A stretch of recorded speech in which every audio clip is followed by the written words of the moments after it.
What do you think was your first big break within WWE for them to really take notice and give you, a little more room to move? It's funny. I think my first real big break, and this is going to sound so strange, but I think something that kind of showed, not kind of, something that I do believe showed them that I could handle the highest of all high pressure situations was the night Jerry Lawler had his heart attack in Montreal. Yeah. I yes, absolutely. That was something I wanted to talk to you about because obviously that was, such an insane moment, but you were right there, right at ringside with him. Um, thank God everything worked out and Jerry's doing great. But what was that night like for you? So it was wild. We were Jerry had worked a match earlier in the night. I believe he was teaming with Randy, and I think they wrestled Dolph and CM Punk. I could be wrong. Jerry comes back from the match. He gets back to ringside. I towel him off to get all the sweat off of him, and I get him his trademark Diet Coke while he's working the table. Later in the night, the primetime players, Darren Young and Titus O'Neil, are working with Kane and Daniel Bryan Danielson. And Yeah.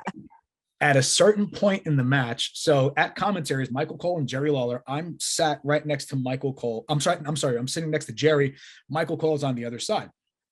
Cole would always like sign to me, or like we would make jokes while we were working. And at one point during the match, Jerry's got his head is rested on his fist like so, and you start hearing snoring noises. Oh, Lord. So Cole leans back and he's looking at me and he starts laughing because he thought that Jerry was kind of taking on, Michael during the first iteration of NXT, where it was like the competition based sort of deal, used to do that on air. He would like, this is boring, and like go to sleep, etc. Yeah. So we're laughing because we think Jerry's joking. Michael sits back up and Jerry's continuing to do it, but it sounds like less of a snore. Well, actually, a snore is like you're struggling to breathe, right? So it's just kind of, and I'm hearing this in my headset because I have the commentators in my headset at ringside so that they can talk to me during commercial breaks in case they needed anything. And Jerry still got the head on his hand, and then all of a sudden, his arm just shot out and his head just slams on the commentary table. Oh my gosh. And we were like all pretty startled. Michael Cole is he's leaning back and he's yelling for Doc Mike Sampson, who is the AEW ringside physician now. Doc's sitting next to me.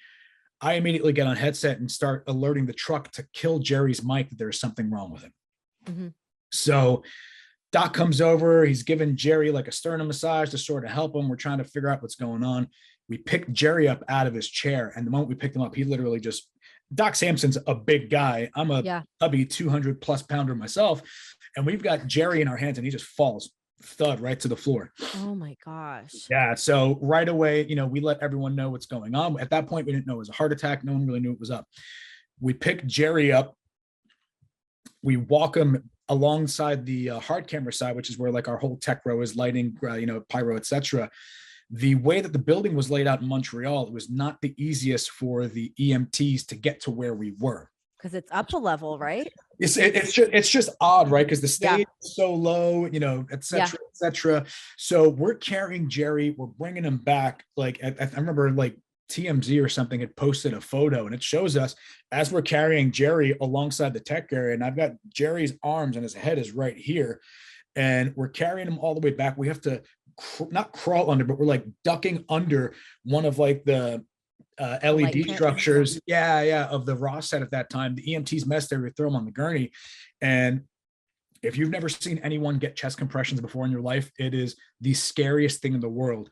And you've got Doc Sampson, who's all of 6'1", probably about a solid 240, literally on the gurney, mounted on Jerry and giving him chest compressions. And man, it was wild. I remember Randy Orton at one point running back to see the scene. And when Randy saw them working on Jerry, I just remember Randy putting his hands into his face and going against the wall, and he just kind of slumped down because he couldn't believe what he was seeing. He literally maybe a half hour removed from working a match with that guy. But during that whole time, I'm just in communication with the truck, letting them know what's going on. It was a pretty tense scene. And, that situation was, I honestly feel sort of where they said, like, All right. You can handle that pressure. I mean, if that's the ultimate test of pressure. So, okay, in an unfortunate situation like that, where there is a medical emergency, what does happen on the TV side of things? You killed his mic, but then what else happens throughout the show?